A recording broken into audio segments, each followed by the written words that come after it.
Alright, good morning. Welcome back. This is the second lecture for our academic year 2022. Okay, so we start up with the actual chapter, that is structural organization in animals. ठीक है, कल हमने बहुत सारी basic चीजें बात करी थी. We spoke about the different planes of the body. एक एनिमल की एनाटॉमी और मॉर्फोलॉजी को स्टडी करने के लिए हम वो एनिमल को कौन से कितने प्लेन्स में कट कर सकते हैं, कौन से प्लेन से कट किया तो कौन सा सेक्शन दिखेगा. For example if you talk about sagittal section अगर मैं कट करता हूँ, सैजिटल प्लेन से कट करता हूँ तो मेरे को वर्टिकल सेक्शंस मिलेंगे. ठीक है, अगर मैं ट्रांसवर्स प्लेन से कट करता हूं तो मेरे को क्रॉस सेक्शन मिलेगा. तो in the last class we spoke about all of these concepts, right. We also introduce 3 important words, that is morphology, anatomy and physiology. Alright, so अब ये जो चैप्टर है नीट में इसका वेटेज है 2 questions. So approximately 2 questions, not more than 2 questions. और ये 2 question भी डिवाइडेड है, ऑलरेडी फिक्स्ड है, हर साल 2 क्वेश्चन आते हैं. ठीक है, और 2017 में 3 क्वेश्चंस आ गए थे. सो इट इज रफली on an average 2 to 3 questions का इसका वेटेज है इन योर एग्जाम. ठीक है, the chapter is majorly divided under 2 major module. तो हम लोग इसको 2 सेक्शन में पढ़ेंगे. दोनों सेक्शन में से एक क्वेश्चन एक्सपेक्टेड है इन योर एग्जामिनेशन. ठीक है, 2 sections, 2 different modules, that is study of animal tissues, and the next is study of animal types. ठीक है बेटा, तो एक क्वेश्चन आपको इसमें से आएगा और एक क्वेश्चन आपको ये सेक्शन से आएगा कंपल्सरी. ठीक है, स्टडी ऑफ एनिमल टाइप्स जो है अकॉर्डिंग टू एनसीईआरटी सिलेबस, इसमें हम कॉकरोच पढ़ेंगे. We will also talk about earthworm, we will also talk about technically and frog. ये तीनों हमको बात करना according to NCERT syllabus, but NEET syllabus में ओनली कॉकरोच है. इसका भी रीजन बताता हूँ कि सिर्फ कॉकरोच को इंक्लूड क्यों किया है. तो स्टडी ऑफ एनिमल टाइप्स में we have only included cockroach. तो हम कॉकरोच की पूरी external structure, that is morphology, anatomy और फिजियोलॉजी, तीनों चीज पढ़ेंगे with respect to only cockroach. ठीक है, अब वही मैं आपको बता रहा था कि सिर्फ कॉकरोच को क्यों हम पढ़ने वाले हैं in your NEET examination. Why have we omitted earthworm and why have we omitted frogs. अब इसका एक मेजर रीजन क्या है बेटा, क्योंकि अगर ये सिलेबस में इंक्लूड किया गया तो हमको इसके रिक्वायरमेंट में डाइसेक्शंस करने पड़ेंगे. ठीक है, and earthworm is one organism which can not grow under unfavourable condition. मतलब अर्थवर्म को ग्रो करने के लिए आपको एक प्रॉपर कंड्यूसिव एनवायरनमेंट देना पड़ेगा, otherwise earthworm will not grow. Cockroach कैसा है, कॉकरोच दुनिया भर में मशहूर है absolutely, right. It is an international paste, correct. So cockroach and it can grow in any particular environment, dirty environment हो, क्लीन एनवायरनमेंट हो, कैसे भी एनवायरनमेंट में वो ग्रो हो सकता है. और बहुत सारे इकोलॉजिस्ट ये बोलते हैं कि अगर फूड चेन से कॉकरोच को निकाल दिया गया तो हमको कोई फर्क नहीं पड़ने वाला है. 2 मेजर ऑर्गेनिजम्स है जिसको हम फूड चेन से निकाल देंगे. First is mosquito, second is cockroach. ये दोनों को अगर फूड चेन से निकाल दिया गया तो मेजरली इकोसिस्टम को कोई फर्क नहीं पड़ेगा. ठीक है, तो कॉकरोच कॉकरोचों का भरमार पड़ा है. अगर हमको डिसेक्शन करना है तो हमको कॉकरोचेस मिल जाएंगे. थर्ड आता है frog. Frog is also one of the endangered species, right. In fact अगर मैं एम्फीबियंस की बात करूं, एनिमल किंगडम में amphibians are the one organism जो सबसे कम नंबर में पाए जाते हैं. ठीक है बेटा, तो आप फॉर एग्जांपल भी फ्रॉग्स इतने कम क्यों हो गए, फ्रॉग्स एंडेंजर्ड क्यों है, बिकॉज फ्रॉग्स को हम फर्टिलाइजर इंडस्ट्री में यूज करते हैं. ठीक है, बहुत सारे ऐसे फ्रॉग ट्रैपर्स होते हैं, वो फ्रॉग को ट्रैप करते हैं. They are cooled, they are frozen to death in liquid nitrogen. ठीक है, और लिक्विड नाइट्रोजन में -1 से 96 डिग्री, तो इतने टेम्परेचर में फ्रोजन कंडीशन में दे आर पाउडर्ड. ठीक है, और ये पाउडर को हम यूज करते हैं एज फर्टिलाइजर्स. सो इनकी नंबर भी कम हो रही है, that is why we have omitted these 2 organisms. So we are only focusing on the international pest, that is cockroach in the animal study of animal types.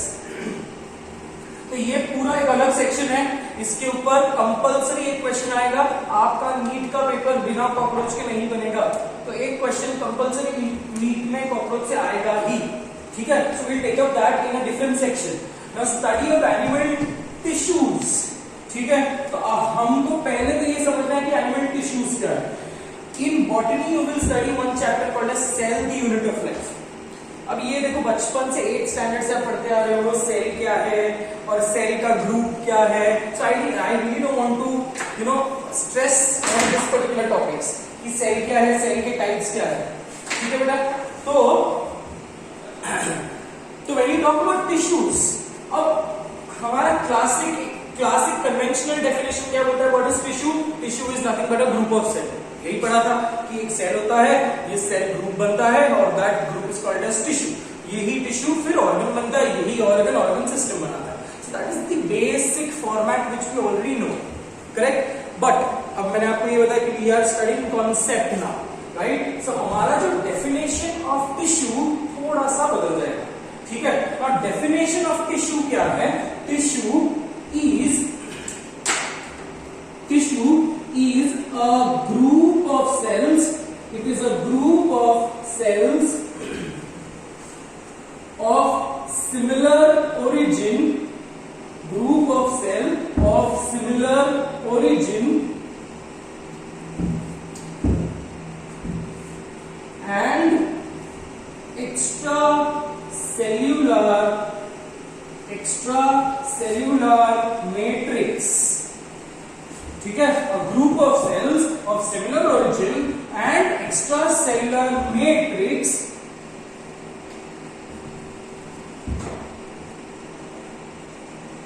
performing similar functions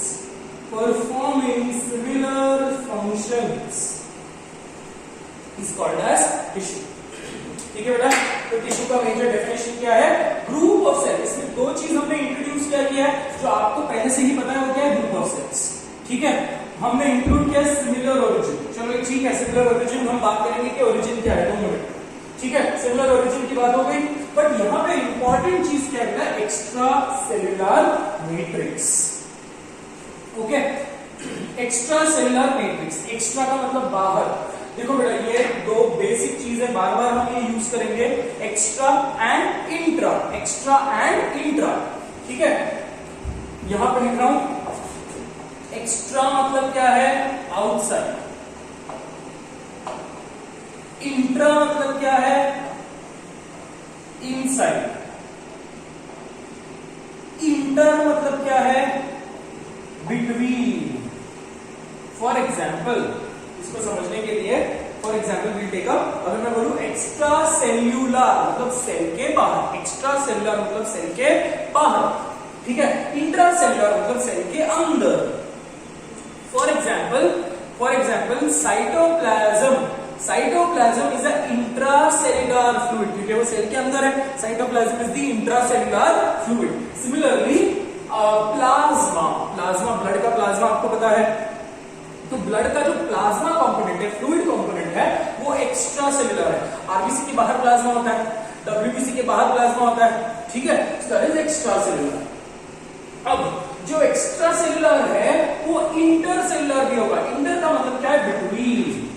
ठीक है, मतलब RBC के between है, RBC WBC के between plasma है. So extra cellular is equal to intercellular. ठीक है, तो अगर मैं इंटरसेल्युलर बोल रहा हूं, इसका मतलब मैं दो सेल्स के बीच में बात कर रहा हूं. दो सेल्स के बीच में मतलब सेल के बाहर.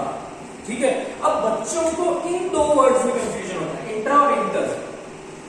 ठीक है बेटा, इंट्रा और इंटर. इसको याद करने के लिए एक चीज याद करो, इंटरनेशनल एयरपोर्ट. इंटरनेशनल एयरपोर्ट में दो नेशंस के बीच में फ्लाइट एक्सचेंज होती है, राइट. दो नेशंस के बीच में फ्लाइट एक्सचेंज होती है. वेयरएज इंटरनेशनल मतलब उनके अंदर ही अंदर घूम रहे. मतलब domestic airports are also called as international airport. Whereas international airport तो हमको पता ही है. ठीक है बेटा, तो इसमें कंफ्यूजन नहीं होना चाहिए. इंट्रा मतलब सेल के अंदर, इंटर मतलब सेल के बाहर. ठीक है, so again what is it? It is study a group of cells of similar origin and extracellular matrix performing similar function. ये मेरा डेफिनेशन ऑफ टिश्यू है। सो अब study of animal tissue, what is the study of animal tissue referred as? हम एक there is a branch of science जिसको हम बोलते हैं हिस्टोलॉजी।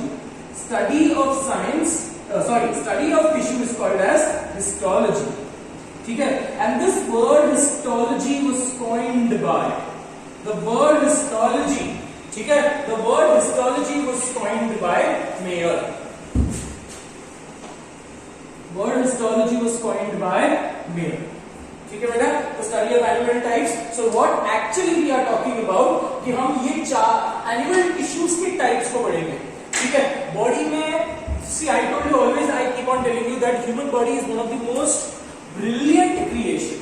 अब brilliant creation क्यों बोल रहा हूं? Because यहाँ पे जो भी चीज रिक्वायर्ड है, जितनी रिक्वायरमेंट है उतनी रिक्वायरमेंट में ऑलमाइटी ने बनाया है may be on that particular point.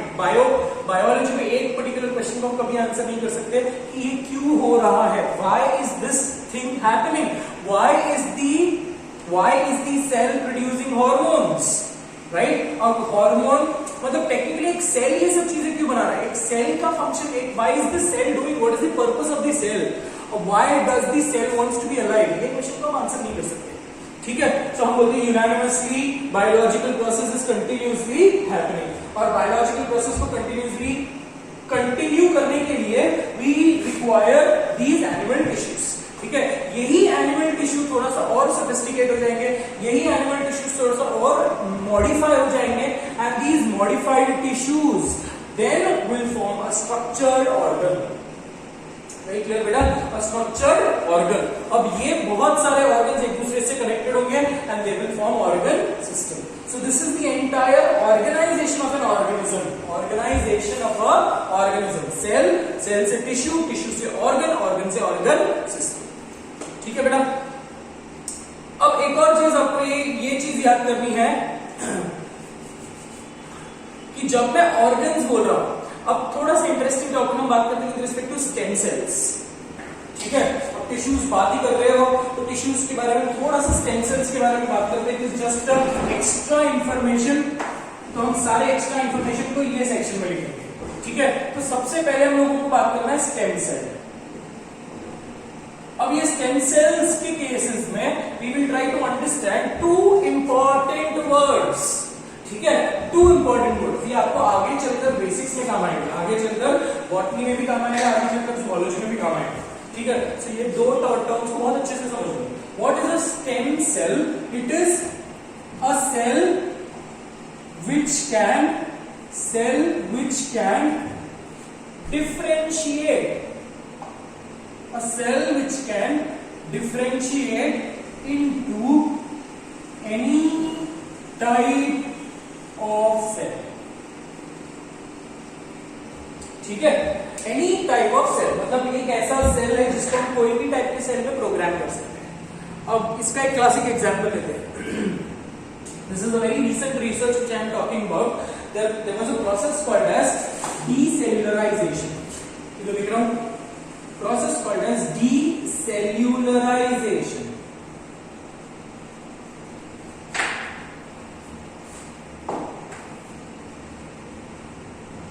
Decellularization, ठीक है बेटा।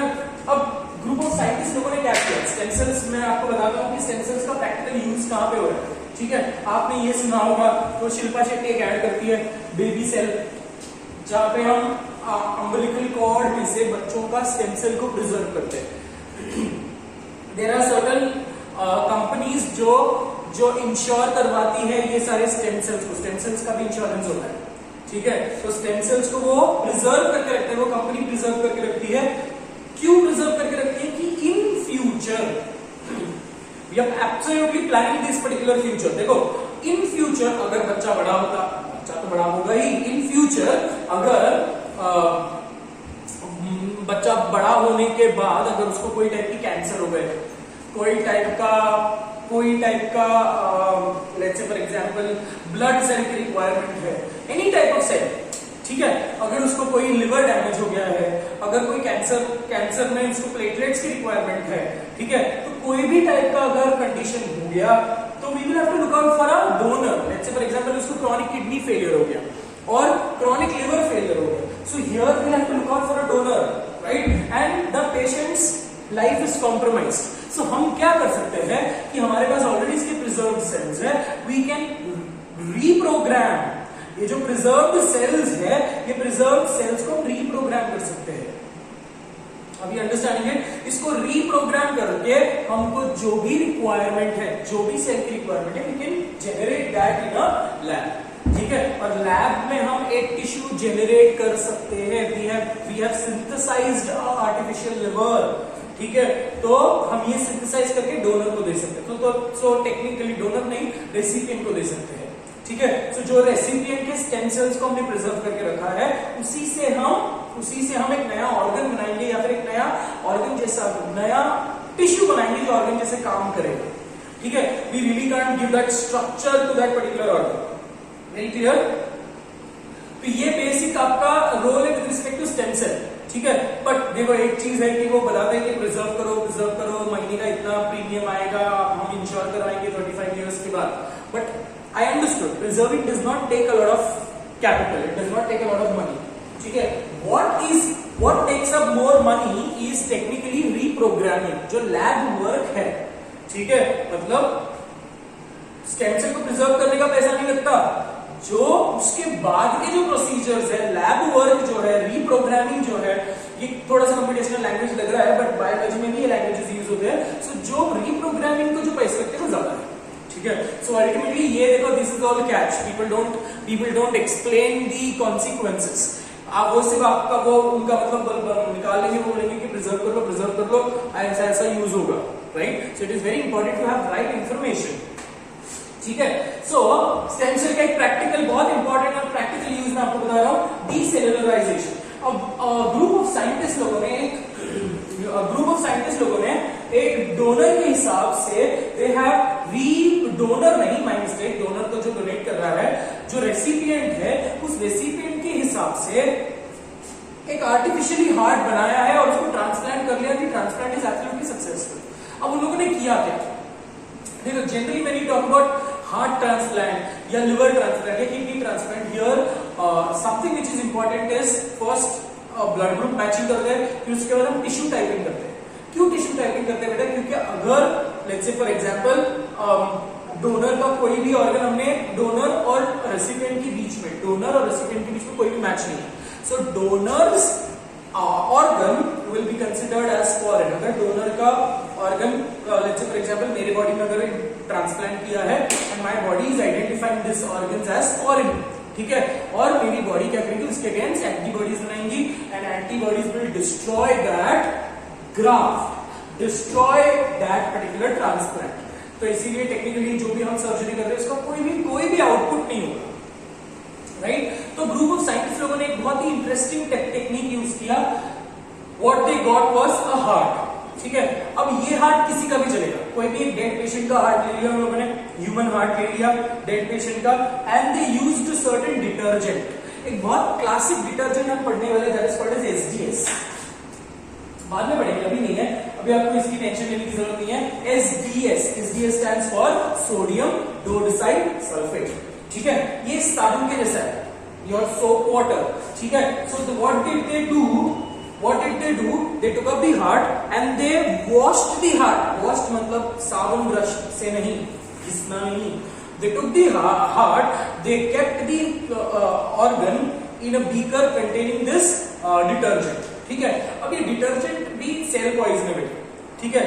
अब ये डिटर्जेंट ने क्या कर दिया? टेक्निकली सारे जो उसके एक्चुअल सेल्स है, देखो हम इसको इस चैप्टर से रिलेट करेंगे ये कॉन्सेप्ट को. ठीक है? तो हार्ट में से जो एक्चुअल सेल्स है वो सारे मर गए. ठीक है? Cellular part was completely lost. Okay? But there was non cellular part. Non cellular part क्या है? Basically non cellular part are your fibres, protein के फाइबर्स, जो भी हम कॉम्प्लीमेंट करते हैं, जो भी हम हमारे डाइट से कॉम्प्लीमेंट करते हैं. ठीक है? सो हार्ट में से सारे सेल्स को निकाल दिया, बचा सिर्फ क्या? उसमें एक ढांचा रह गया, सारे सेल्स चले गए, only fibres were left. So a scaffold was there. जैसे हम पीओपी लगाते हैं तो पीओपी के लिए भी हम एक फॉर्मेट बनाते हैं, एक स्कैफोल्ड बनाते हैं, जिसके ऊपर हम एक डिजाइन देते हैं technically, so you make a mould. So वैसे ही उन्होंने डिटर्जेंट के यूज से they made a mould of the heart. ठीक है बेटा, तो सारे सेल्स चले गए, सिर्फ बचा क्या, प्रोटीन के fibres, that is connective tissue के पार्ट में। अब उन लोग ने क्या किया, जो रेसिपिएंट था उसका उनके पास स्टेम सेल्स ऑलरेडी थे, ठीक है, और एनिमल टिश्यू कल्चर लैब में they extensively grew the stem cell. उन्होंने स्टेम सेल को इतना ज्यादा अमाउंट में बना लिया and they created a suspension. ठीक है, तो अभी उनके पास एक रॉ हार्ट है, heart which is not having any cells, but heart की मॉर्फोलॉजी वैसी की वैसी है, सारे सेल्स मर गए। अब उन लोगों ने दूसरा चीज क्या है उनके पास, they had stem cells of the recipient. अब ये स्टेम सेल्स को उन लोगों ने ये डीसेल्युलराइज्ड हार्ट से पास किया। ठीक है, मतलब टेक्निकली सिरिंज लिया, सिरिंज से उन लोगों ने कंटिन्यूअसली स्टेम सेल का सस्पेंशन पास किया थ्रू दी हार्ट। ठीक है, and this is how they program. और ये स्टेम सेल्स जाकर अटैच हो गए, ये स्टेम सेल्स जाकर जहां पे उनको जगह मिली, जहां पे ऑलरेडी सेल्स थे वहां पे वो सेल्स अटैच हो गए and they started to grow as a healthy heart cell.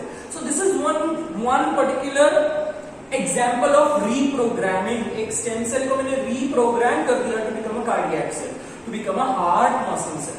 So this is how they generated और created a natural heart by an artificial process। ये बोलना सही होगा, a natural heart by a artificial process। So stem cells की बहुत सारे requirements हैं, बहुत सारे requirements नहीं, बहुत सारे applications हैं in the scientific world, ठीक है, in the medical term। तो आपको ये समझना है कि stem cell क्या है। अब stem cell के रिलेट में, stem cells के रिलेशन में दो वर्ड्स पढ़ेंगे बेटा, ठीक है, the word called as pluripotency and the other word is called as totipotency। Pluripotency and the other cell is called as totipotency। ये दो वर्ड्स में आपको हमेशा कंफ्यूजन होगा, आज ही कंफ्यूजन निकाल देना है। ठीक है, पोटेंसी का मतलब क्या है, पोटेंशियल। ठीक है, तो प्लूरिपोटेंसी क्या है, प्लूरिपोटेंसी क्या है, it is the ability of the stem cell, it is the ability of the stem cell to convert into any type of cell, ठीक है। टोटिपोटेंसी क्या है, तो इसका एग्जांपल क्या होगा, सब सारे स्टेम सेल्स, ये जो ऊपर लिखा है वही सेम टू सेम लिखा है।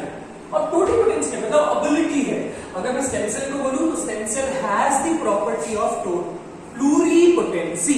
ठीक है, animal stem cells has the property of pluripotency. ये जो प्रॉपर्टी है इसको बोलते हैं प्लूरिपोटेंसी। ठीक है, now what is totipotency, total, टोटी का मतलब क्या है बेटा, टोटल। तो अभी आप टोटल से याद करेंगे चीजें। ठीक है, so what is this totipotency, it is the ability of stem cell, it is the ability of stem cell to convert into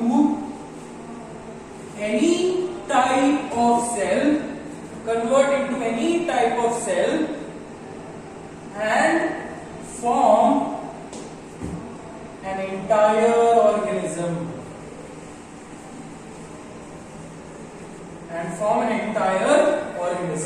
ठीक है बेटा। तो टोटिपोटेंसी क्या है, एक ऐसा प्रॉपर्टी जिसमें ऑर्गेनिज्म एक सेल से मैं पूरा ऑर्गेनिज्म बना सकता हूं, that is the property of totipotency. So unfortunately animal stem sales जो है, अडल्ट एनिमल स्टेम सेल्स जो है, उनके पास ये प्रॉपर्टी नहीं है। हम एक स्टेम सेल से कोई भी टाइप का ऑर्गन बना सकते हैं रीप्रोग्राम करके, बट हम एक पूरा ह्यूमन बीइंग नहीं बना सकते।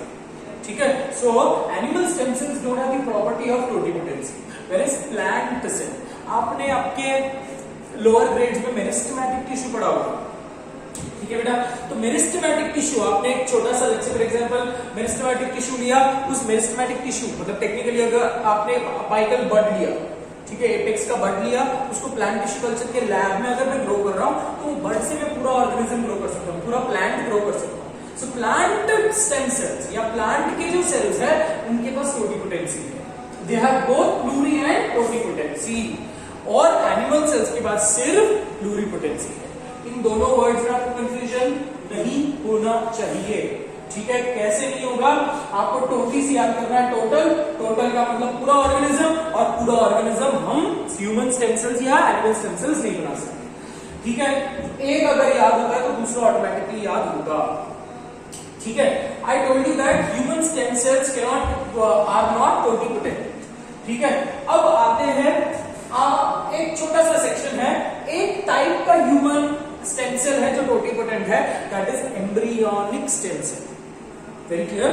एम्ब्रियो का अगर मैंने कोई सेल लिया, उस एम्ब्रियो के एक सेल से मैं पूरा ऑर्गेनिज्म बना सकता हूं, but still a lot of research, a lot of R&D research and development is required in this particular domain, ठीक है।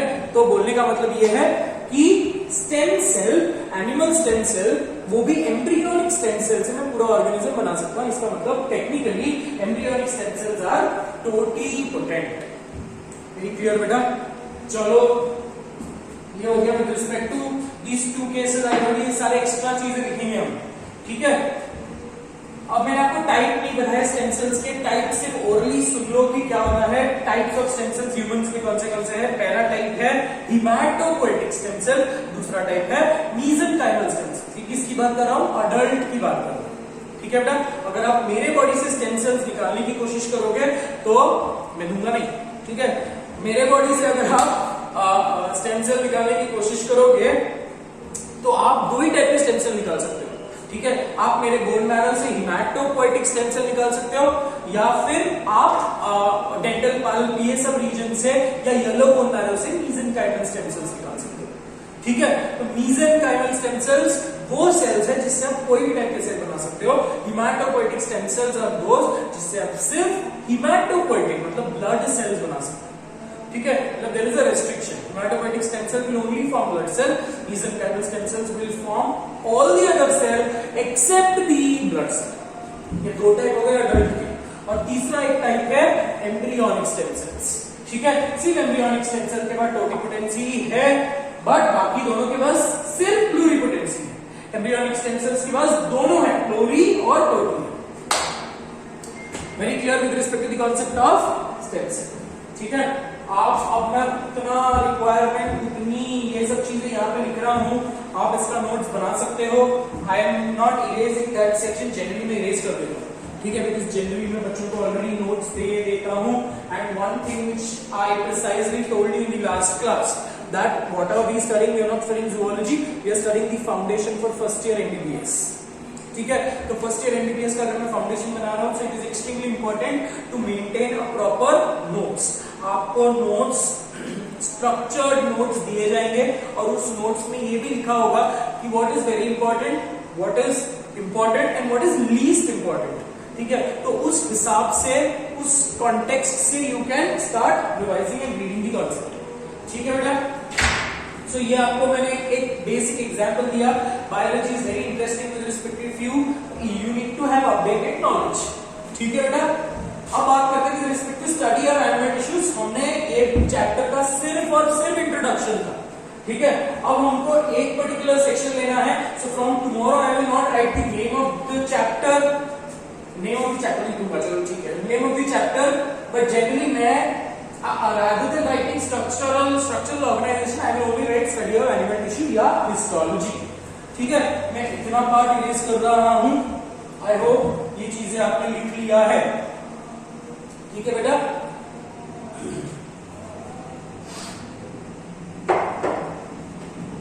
और 2 मिनट वेट करते हैं, जो बच्चों ने लिखा नहीं होगा 2 मिनट वेट करते हैं और फिर we will actually start up with the chapter, ठीक है।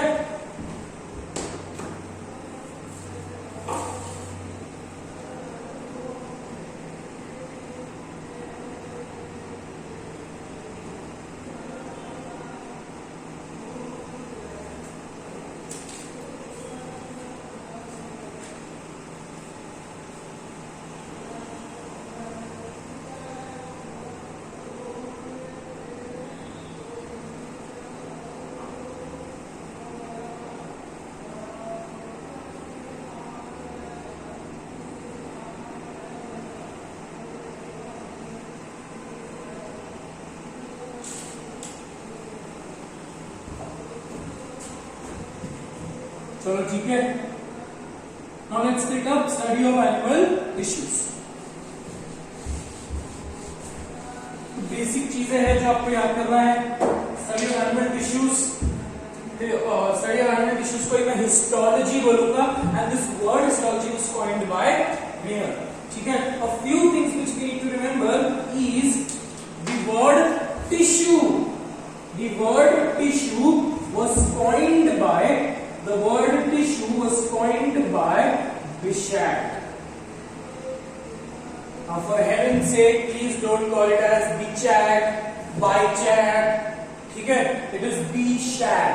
CH is pronounced as sh. ठीक है, it is tissue word was coined by Bichat. अब सबसे पहले Bichat ने टिश्यू वर्ड इंट्रोड्यूस किया था, इसीलिए इसको बना दिया द बाप of histology. So father of histology, father of histology कौन है बेटा? Father of histology is Bichat।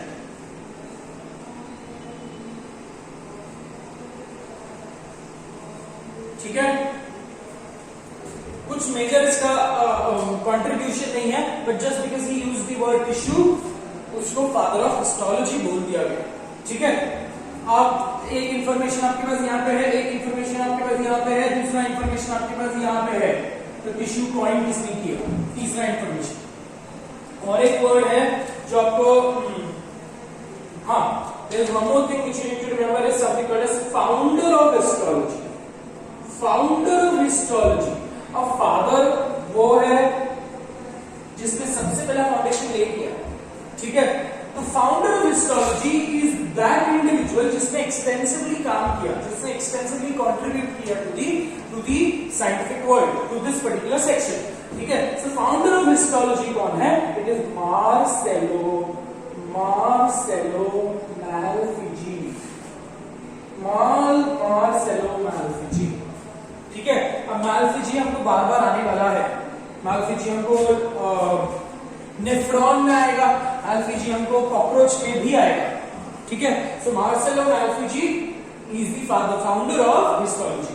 सो ये चार बेसिक फैक्ट्स बोलो या जनरल नॉलेज क्वेश्चंस बोलो, not much section questions are expected from this particular section, but as a general knowledge information ये चीजों को याद कर लो बेटा, अदरवाइज बहुत रेयरली ऐसा केस है कि ये सेक्शंस में से क्वेश्चंस आएंगे। हाँ, आपको यहाँ के टॉपिक वाइज पेपर में आ सकता है, बिकॉज हम यहाँ पे टॉपिक वाइज पेपर लेंगे, तो उसमें आपको सब कुछ पढ़ना है। ठीक है, चलो अब टिश्यूज के सारे मायने पढ़ लिए हमने। ठीक है, अब टिश्यूज के बारे में पढ़ते हैं, टिश्यूज की टाइप्स पढ़ते हैं। That how many types of tissues do we have? I hope people have copied this down. यही है प्रॉब्लम क्या है? ओके, तो अभी हम टाइप्स पढ़ते हैं।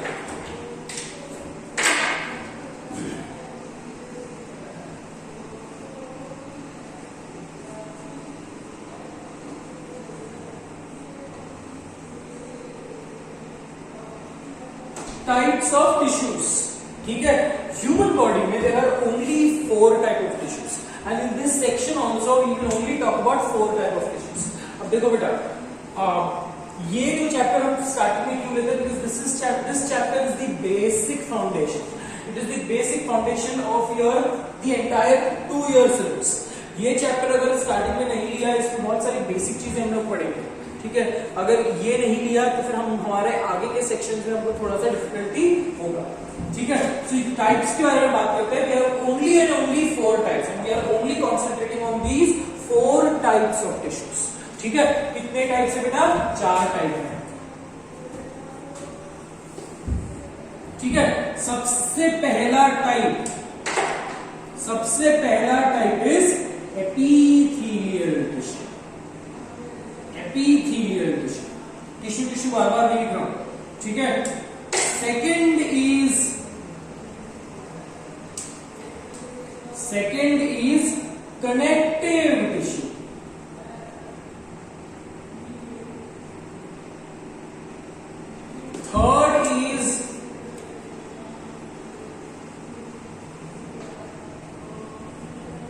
थर्ड एंड द फोर्थ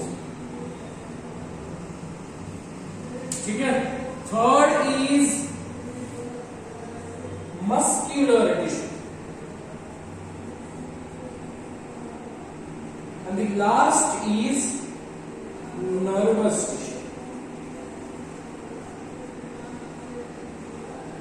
ठीक है, तो things are very easy, absolutely easy. तो एनिमल टिश्यूज हम 4 सेक्शन में पढ़ेंगे। 4 मेजर टाइप्स है, epithelial tissue, connective tissue, muscular tissue and nervous tissue. अब ये सारे टिश्यूज के अलग अलग नाम है। Epithelial tissue is also called as lining tissue, मतलब ये आपका प्लास्टिक का कवर है, कोई भी चीज को प्रोटेक्ट करने के लिए इसका फंक्शन है। ठीक है, एपिथेलियल टिश्यू और लाइनिंग टिश्यू। कनेक्टिव टिश्यू और जॉइनिंग टिश्यू, जो कनेक्ट करते हैं, lining tissue, joining tissue. Muscular tissue is also called as the driving tissue. अब ड्राइविंग टिश्यू क्यों बोलते हैं? Because it is driving the human body, it is producing a mechanical force.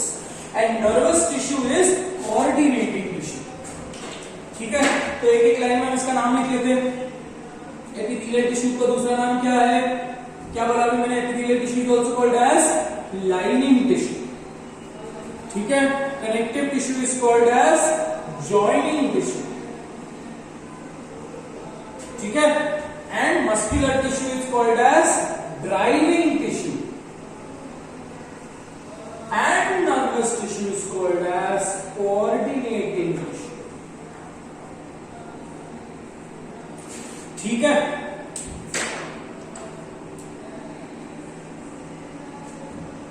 Notes काफी अच्छे से बना लो। जनरली मेरे बच्चों के नोट्स तो अच्छे होते हैं।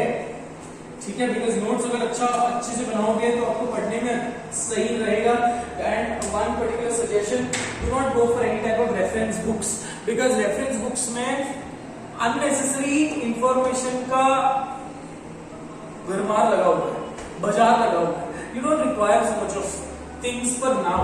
ठीक है, I know, totally understand that a lot of people are not only studying for getting a good marks, technically people are studying for enhancing their knowledge, improving their knowledge। But देखो बेटा, हमको course का भी थोड़ा सा mind भी very bad, course का भी थोड़ा सा मर्यादा रखना है।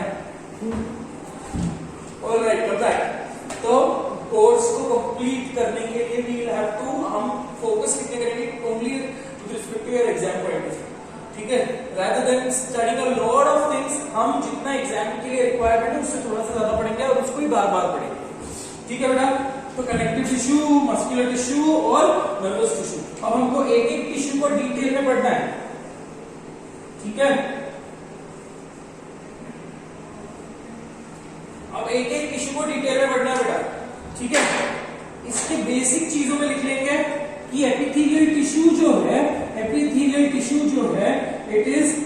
it can be ectodermal, it can be mesodermal or it can be endodermal। Very clear? Epithelial tissue can be ectodermal, mesodermal, endodermal। Ectoderm, mesoderm, endoderm ये हम एनिमल किंगडम में पढ़ेंगे। अभी के लिए सिर्फ इतना याद रखो। ठीक है, epithelial tissue can be of any 3 types। Connective tissue is compulsory only mesodermal। ठीक है, muscular tissue is also mesodermal, but इसमें कोई एक्सेप्शन है। ठीक है, इसके एक्सेप्शन हम लिखेंगे। Muscular tissue is also mesodermal. Exceptions क्या है बेटा मेसोडर्मल के? जो हमारे आइरिस है, आंखों के जो आइरिस है, आंखों के जो सिलियरी मसल्स है, ठीक है, internal muscles of the eye, they are ectodermal in origin. क्योंकि आंख जो है, आंख is ecto and mesodermal in origin. ठीक है, सो आंखों का जितना भी लेयर है, आंखों का जितना भी इंटरनल मसल्स है, एक्सटर्नल नहीं।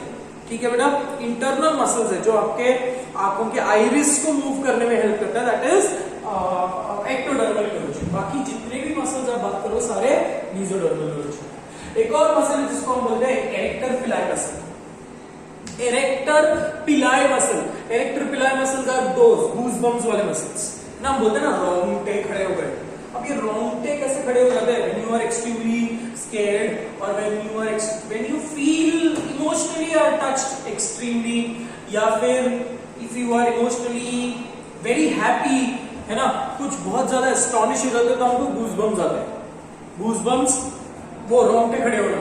तो गूज बम्प्स क्यों आता है? Because every particular hair follicle is attached to a smooth muscle called as arrector pili. ठीक है, तो बिकॉज हेयर पिलाई के जैसे ही काम कर रहा है, पिलाई जैसा ही दिखता है, तो ये जो मसल्स है कॉन्ट्रैक्ट करेंगे, जिसकी वजह से तुम्हारे हेयर फॉलिकल की इंक्लिनेशन सीधी हो जाएगी, and that is called as goose bumps. See goose bumps वाले मसल्स जो है they are also ectodermal in origin, बाकी जितने ये मसल्स है वो सारे मेसोडर्मल ओरिजिन। ठीक है, and nervous tissue is completely ectodermal in origin. Very clear? तो क्विकली रिकैपिंग, एपिथेलियल टिश्यू तीनों का है, इकलौता एपिथेलियल टिश्यू एग्जाम में क्वेश्चन आएगा। ठीक है, एपिथेलियल टिश्यू तीनों का है, एक्टो भी है, मीजो भी है, एंडो भी है। कनेक्टिव टिश्यू ओनली मेसोडर्मल है, मस्कुलर टिश्यू मेसोडर्मल है, but there are a few exceptions. कौन से दो एक्सेप्शन बात किया बेटा हमने? एरेक्टर पिलाई दैट इज गूज बम्प्स वाले मसल्स, और दूसरा हमने क्या बात किया? Muscles, internal muscles of the I. Nervous tissue is completely ectodermal in origin। इतना बेसिक समझ गया बेटा? ठीक है, अब let's take up epithelial tissue। We will start with the epithelial tissue। So when you are starting with the epithelial tissue, I want you to draw the diagram with me। ठीक है,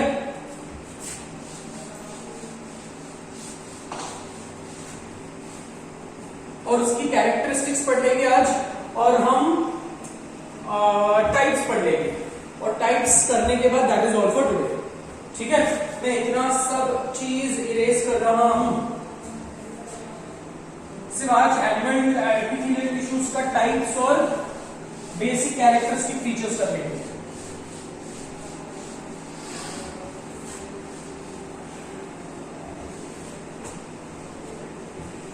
I'm still keeping this particular material here।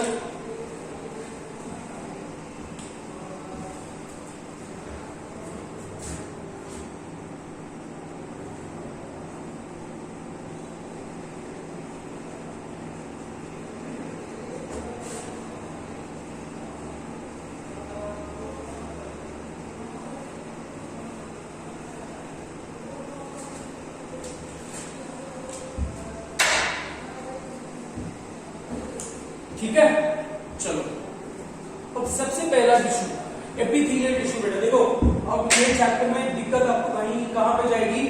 Chapter में दिक्कत आपको जाएगी location से। वो आपको पूछेंगे कि एपिथेलियल टिश्यू कहां पे प्रेजेंट है और उसका फंक्शन क्या है। ठीक है, out of the entire chapter it is only the epithelial tissue which is very confusing. बाकी सब आपको कंफ्यूजन होगा ही नहीं। ठीक है, एपिथेलियल टिश्यू थोड़ा सा कंफ्यूजिंग है, but will try to minimise, हम बहुत ज्यादा कंफ्यूजन को मिनिमाइज करने की कोशिश करेंगे। ठीक है, in the due course of the lecture. चलो come back to epithelial tissue. Epithelial tissue बेटा कि पहले टाइप्स पढ़ लेते हैं, दो कैटेगरी में क्लासिफिकेशन पढ़ लेंगे, तो इसको हम दो कैटेगरी में डिवाइड करते हैं। ठीक है, दो कैटेगरी में डिवाइड करते हैं, इसके बाद हम इसका डायग्राम देखेंगे। So something called as simple epithelium, ये भी हमने पढ़ा हुआ है लोअर ग्रेड्स में। Something called as simple epithelium, something called as compound epithelium। ठीक है, simple epithelial tissue and compound epithelial tissue। ठीक है, अब इसको सिंपल क्यों बोला है और इसको कंपाउंड क्यों बोला है? ठीक है, कंपाउंड इसलिए, सिंपल इसलिए बोला है बिकॉज इट हैज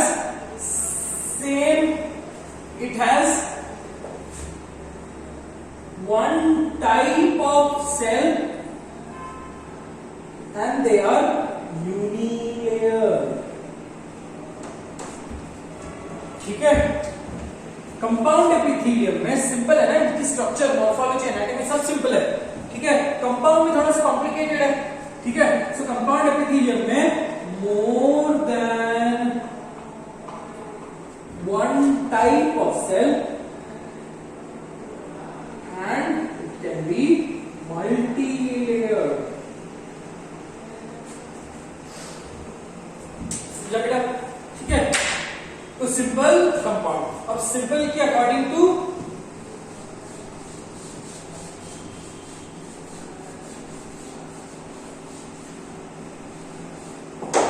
अब सिंपल के अकॉर्डिंग टू द शेप उसका हमने नाम दिया है, ठीक है। तो सिंपल एपिथेलियम में we have further classified the simple epithelium under following category. सो पहला कैटेगरी है हमारा simple squamous epithelium. Simple squamous ये पहला है, ठीक है। तो सिंपल स्क्वोमस ऐसे कैसे दिखेगा, this will be tile like cells, ठीक है। दूसरा कैटेगरी क्या है, अब टाइल से थोड़ा सा ऊपर जाएंगे, टाइल से आएगा simple cuboidal, cubes, ice cubes के जैसे, ठीक है। थर्ड टाइप है सिंपल क्यूबॉइडल, क्यूबॉइडल को थोड़ा सा ऊपर कर दो, इट बिकम्स सिंपल, थोड़ा सा बड़ा कर दो, इट बिकम्स सिंपल कॉलमनार, ठीक है। उसके बाद फोर्थ कैटेगरी में हम पढ़ेंगे सीलिएटेड एपिथेलियम,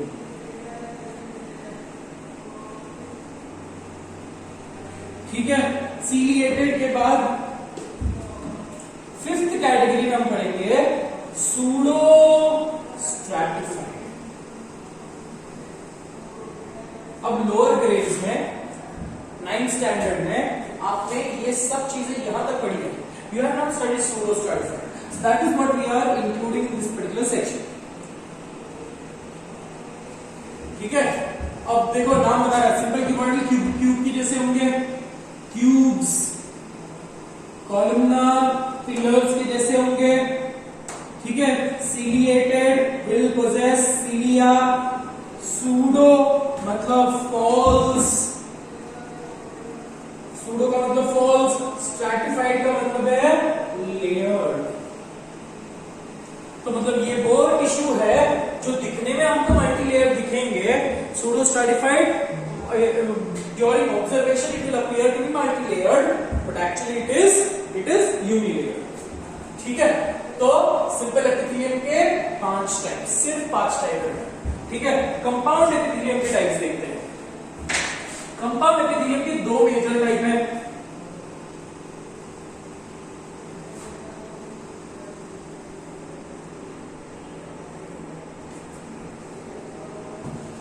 कंपाउंड एपिथेलियम के 2 मेजर टाइप है बेटा। पहला मेजर टाइप क्या है, स्ट्रैटिफाइड स्क्वोमस।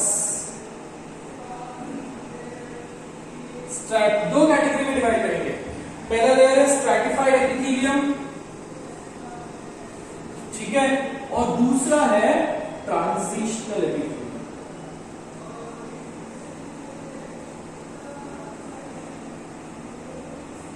ठीक है। अब जो बच्चों ने फाउंडेशन में भी किया था उनको ये चीज पता होगी कि ट्रांजिशनल एपिथेलियम क्या है, बट ठीक है, नहीं पता है तो we will try to do it here, okay. No doubt is small, ठीक है। और वीडियो से ज्यादा इंटरैक्टिव नॉर्मल क्लासेस होते हैं, 1-to-1 क्लासेस होते हैं।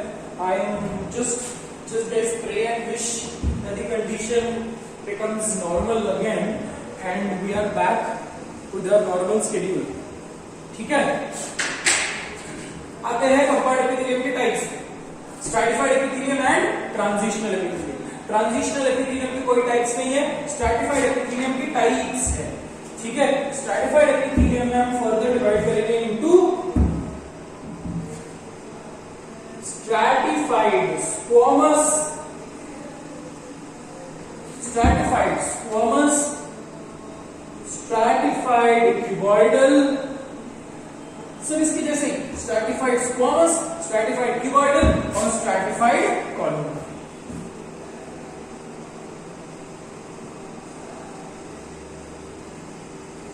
ठीक है। सब स्ट्रैटा में कैसा होगा, ये स्ट्रैटिफाइड का मतलब समझ लेना, स्ट्रैटिफाइड का मतलब है लेयर, लेवल, ठीक है। तो हम इसको स्ट्रैटा के फॉर्म में पढ़ेंगे, मल्टी लेयर्ड फॉर्म में होते हैं, इसलिए stratified squamous, stratified cuboidal, stratified columnar. Ciliated और इसके कोई टाइप्स नहीं है, इसके जैसे कोई स्ट्रैटिफाइड स्ट्रक्चर नहीं है, ठीक है। ये पहला था, ये दूसरा था, ये तीसरा था। यहाँ पे नंबर्स बहुत ज्यादा इंपॉर्टेंट है, ठीक है। सिंपल एपिथेलियम के 5 टाइप, स्ट्रैटिफाइड एपिथेलियम के 3 टाइप। अब स्ट्रैटिफाइड स्क्वैमस जो है उसके और दो टाइप है। स्ट्रैटिफाइड स्क्वैमस के दो मेजर टाइप है, दैट इज, इसको हम ऐसे लिखेंगे, stratified squamous non keratinised, stratified squamous non keratinised, ठीक है। और दूसरा है stratified squamous keratinised,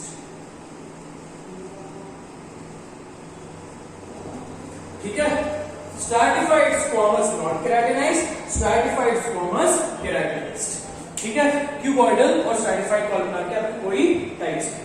C the diagram and the board is completely clear with respect to, अगर आपको नोट भी बनाना है तो बहुत क्लियर है। अगर कोई भी आपको परेशानी होती है, दिक्कत होती है, so you can always convey your suggestions, criticisms, grievances to the admin department so that we can improvise on our quality, ठीक है। तो एपिथेलियल टिश्यूज के टाइप्स पढ़ लिया हमने, major introduction to the tissues पढ़ लिया, ओके। अब लेट्स टेक अप एपिथेलियल के बाकी के जितने भी सेक्शन है, टाइप्स पढ़ लिया। अब हमको एपिथेलियल टिश्यू की जनरल फीचर पढ़ेंगे, जनरल फीचर पढ़ेंगे, और हमको एक एक सेक्शन पढ़ना है, इसका डायग्राम, इसका डायग्राम, इसका डायग्राम, हर एक सेक्शन का डायग्राम हम इस 3 सेक्शन में पढ़ेंगे। डायग्राम, ऑकरेंसेस, कहां कहां पे बॉडी में कहां कहां पे ये दिखते हैं, ठीक है, एंड फंक्शन। सो तीन चीजें हर एक पर्टिकुलर सेक्शन में, तीन चीजें, ठीक है। तो डायग्राम के साथ occurrences and function, is that right? So for today this is what we are concluding off, ठीक है। In the next class we will actually start up with the epithelial tissue, is that right? So for now, take care of yourself, have a good day, stay home, stay safe, and have a lovely time. Take care of yourself. Bye bye.